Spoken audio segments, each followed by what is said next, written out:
नमस्ते, कैसे हैं आप? स्वागत है आपका हमारे चैनल IGNO पाठशाला 7 में। आज हम शुरू करने जा रहे हैं अध्याय 10, प्रतिनिधि लोकतंत्र और उसकी सीमाएं। ये लोकतंत्र का वो रूप है जिसे हम सबसे अच्छी तरह जानते हैं।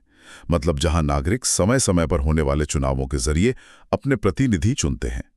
तो इस चर्चा में हम समझेंगे कि इस प्रतिनिधि लोकतंत्र का असल में मतलब क्या है, इसके मूल सिद्धांत क्या हैं और ये प्रैक्टिस में कैसे काम करता है। हम इसकी कुछ सीमाओं और चुनौतियों पर भी नजर डालेंगे। चलिए इसे खोलकर समझते हैं। तो सबसे पहले ये प्रतिनिधि लोकतंत्र है क्या? सीधे शब्दों में कहूं तो यह लोकतंत्र का एक इनडायरेक्ट रूप है। बिल्कुल, इसे अप्रत्यक्ष और सीमित भी कहा जाता है। सीमित इसलिए क्योंकि सरकार में आम नागरिक की जो भागीदारी है वो कुछ सालों में बस एक बार वोट देने तक ही रह जाती है। अच्छा। और अप्रत्यक्ष इसलिए क्योंकि जनता खुद सत्ता का इस्तेमाल नहीं करती बल्कि उन लोगों को चुनती है जो उनकी तरफ से शासन करेंगे। लेकिन इसके कुछ फायदे भी गिनाए जाते हैं, जैसे ये बड़ी आबादी वाले देशों के लिए एक, आप कह सकती हैं कि प्रैक्टिकल व्यवस्था है। हाँ बिल्कुल। ये आम नागरिक को हर दिन के फैसले लेने के बोझ से मुक्त करता है और स्थिरता बनाए रखने में भी मदद करता है। हाँ, और इसका जो लोकतांत्रिक तत्व है वो लोकप्रिय सहमति या पॉपुलर कंसेंट के विचार में है, जो हम वोटिंग के माध्यम से दिखाते हैं। इसीलिए इसे चुनावी लोकतंत्र भी कहा जाता है। चुनावी लोकतंत्र। जी, इसकी बुनियाद ही है सार्वभौमिक वयस्क मताधिकार पर आधारित नियमित, निष्पक्ष और प्रतिस्पर्धी चुनाव। ठीक है। अब यहाँ एक दिलचस्प बात सामने आती है। मतलब हर कोई इसे एक ही तरह से नहीं देखता, इस पर कुछ अलग अलग विचार भी हैं, है ना? सही कहा। एक दृष्टिकोण है बहुलप्लवादी या प्लूरलिस्ट। इसका मानना है कि राजनीतिक शक्ति समाज में मतलब व्यापक रूप से फैली हुई है, न कि कुछ ही हाथों में सिमटी हुई है। अच्छा, मतलब शक्ति बटी हुई है। हाँ, ये मानता है कि व्यक्ति जो हैं वो संगठित समूहों के माध्यम से अपना प्रतिनिधित्व करते हैं, जैसे ट्रेड यूनियन हो गए या किसानों के संगठन हो गए। और इसके ठीक उलट एक और नजरिया है, अभिजात्यवादी या एलिटिस्ट दृष्टिकोण। बिल्कुल, मोस्का और पारेटो जैसे विचारकों का मानना था कि सत्ता हमेशा एक छोटे शक्तिशाली अभिजात वर्ग या कह लीजिए एक माइनॉरिटी के हाथों में ही केंद्रित रहती है। और जोसेफ शुम्पीटर ने इसे एक ऐसी संस्थागत व्यवस्था के तौर पर बताया जिसमें व्यक्ति लोगों के वोट के लिए एक प्रतिस्पर्धी संघर्ष के जरिए निर्णय लेने की शक्ति हासिल करते हैं। तो एक मिनट, इसका मतलब तो ये हुआ कि हम नागरिक नहीं बल्कि एक पॉलिटिकल बाजार में बस कस्टमर हैं जो सबसे अच्छी डील वाली पार्टी को चुन रहे हैं। शुम्पीटर के हिसाब से तो लगभग यही मतलब है। तो इससे कुछ बहुत गंभीर सवाल उठते हैं, जैसे क्या ये व्यवस्था सच में राजनीतिक समानता सुनिश्चित कर सकती है, खासकर तब जब समाज में इतनी बड़ी आर्थिक असमानता हो? यही सबसे बड़ा सवाल है। चलिए अब उन मूलभूत सिद्धांतों की बात करते हैं जिन पर यह पूरी व्यवस्था टिकी हुई है। इसके 3 मुख्य स्तंभ है। पहला है लोकप्रिय संप्रभुता, मतलब पॉपुलर सॉवरेनिटी। इसका क्या मतलब हुआ? इसका मतलब है कि सभी सार्वजनिक अधिकार का जो आखिरी स्रोत है वो जनता है और सरकार वही करती है जो जनता चाहती है। दूसरा सिद्धांत क्या है? दूसरा है राजनीतिक समानता यानी पॉलिटिकल इक्वालिटी।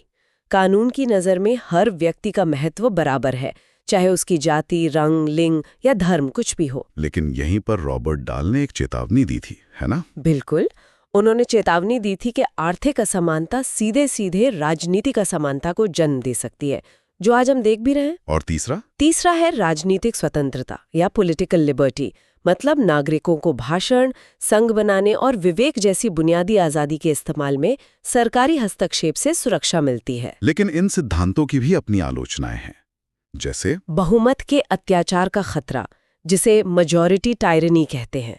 हाँ, जहां बहुमत द्वारा अल्पसंख्यकों के अधिकारों को दबाया जा सकता है। और ये भी तर्क दिया जाता है कि लोकतंत्र कभी-कभी मतलब बुरे फैसलों की ओर भी ले जा सकता है, क्योंकि बहुमत भी तो गुमराह हो सकता है या अविवेकी निर्णय ले सकता है। बिल्कुल, ये एक कड़वी सच्चाई है। तो सिद्धांत से हटकर अब जरा ये देखते हैं कि असल में काम कैसे करता है। जाहिर है, चुनावों के माध्यम से। हाँ, चुनाव आधुनिक लोकतंत्र की रीढ़ हैं और राजनीतिक दल यानी पॉलिटिकल पार्टीज इस प्रक्रिया में बहुत महत्वपूर्ण भूमिका निभाते हैं। कैसे?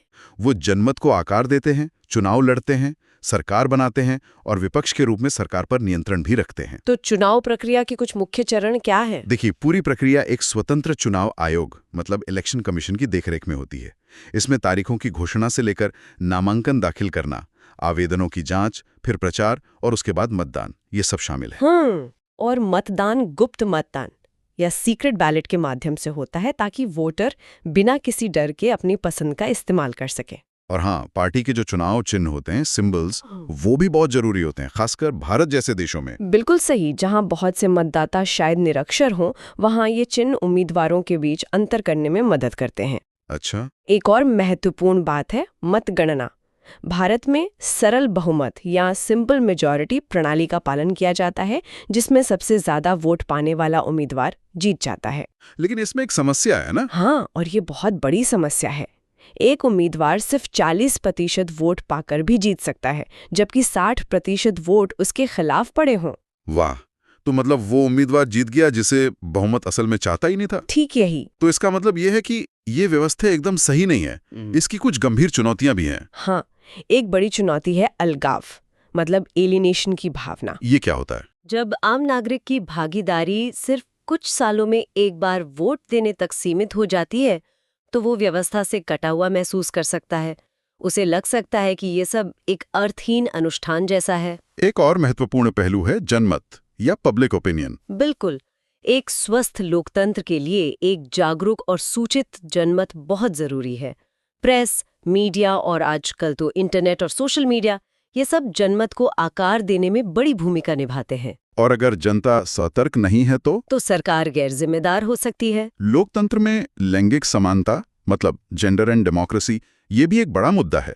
हम देखते हैं कि राजनीति में महिलाओं का प्रतिनिधित्व अभी भी बहुत कम है। इसका एक बड़ा कारण उदारवादी राजनीतिक सिद्धांत में सार्वजनिक यानी पब्लिक और निजी यानी प्राइवेट क्षेत्र का विभाजन है। अच्छा, वो कैसे? पारंपरिक रूप से महिलाओं को घरेलू या निजी क्षेत्र तक सीमित कर दिया गया और राजनीति को एक सार्वजनिक या मर्दाना गतिविधि माना गया।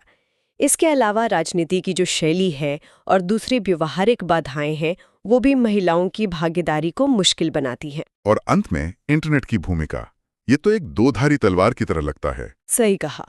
एक और ये सूचना तक पहुंच देकर तानाशाही शासनों का मुकाबला करने में मदद करता है, तो दूसरी ओर ये राज्य की नियामक क्षमता को कमजोर करता है और साइबर हमलों जैसे नए सुरक्षा खतरे भी पैदा करता है। तो आज की चर्चा में हमने प्रतिनिधि लोकतंत्र को काफी गहराई से समझा।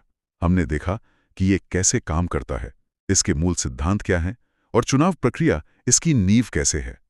हमने ये भी देखा कि अलगाव, जनमत का निर्माण, लैंगिक असमानता और इंटरनेट जैसी समकालीन चुनौतियां इसके सामने खड़ी हैं। ये साफ है कि लोकतंत्र एक तैयार उत्पाद के बजाय एक लगातार विकसित होने वाली आकांक्षा है। स्रोत में मैक्स वेबर जैसे विचारकों का जिक्र है, जिन्होंने चेतावनी दी थी कि लोकतंत्र द्वारा बनाई गई नौकरशाही यानी ब्यूरोक्रेसी अंततः लोकतांत्रिक प्रक्रिया का ही गला घोट सकती है। ये तो काफी गंभीर बात है। तो विचार करने के लिए आखिरी सवाल ये है, हम अपनी लोकतांत्रिक व्यवस्थाओं को जीवंत कैसे रख सकते हैं और उन्हें उन्हीं संरचनाओं द्वारा भीतर से खोखला होने से कैसे रोक सकते हैं जो उन्हें समर्थन देने के लिए बनाई गई थीं।